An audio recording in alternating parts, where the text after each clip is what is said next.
पाण्यासाठी एक जीव इतका तळमळतोय ना, हे बघून मला खूप जास्त वाईट वाटलं. जेव्हा मी दुपारी झाडांना पाणी घातलं ना, त्यावेळेस झाडाच्या कुंडीतून जे पाणी खाली पडत होतं ना, तेच एक कबूतर येऊन ते पाणी पित होतं आणि हे दृश्य बघून मला खूप जास्त वाईट वाटलं, की पाणी पिण्यासाठी त्याची किती मोठी धडपड सुरू आहे. त्यानंतर ना मग धनुषने माझे केस विंचरायला घेतले होते. इतके दिवस तो माझ्यावरती डिपेंड होता, की मम्मा सगळं करून देईल म्हणून आणि आज माझंच पोरगं माझे केस विंचरून देतोय. हे बघून ना खूप कसं तरी वाटत होतं. म्हणजे असं वाटतं ना, हा चिमुकला हात, आपण त्याचं इतकं सगळं आवरून देत होतो आणि त्यालाही वाटतंय की आपण मम्माचं पण आवरून देऊयात म्हणून.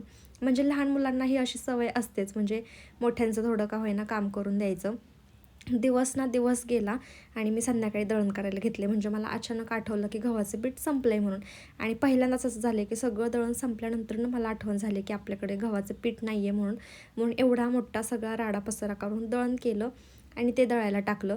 दुसऱ्या दिवशी सकाळी ना मग झाडांची थोडीशी सेवा करायला घेतली होती, म्हणजे काळजीच. सगळी झाडं खाली घेतली, कुंड्या वगैरे पुसल्या आणि अहोंनी तोपर्यंत ना कुंड्यांमध्ये माती टाकली, कारण ना पाणी टाकून टाकून ना माती पूर्ण खाली गेली होती आणि म्हणून म्हटलं परत ते भरून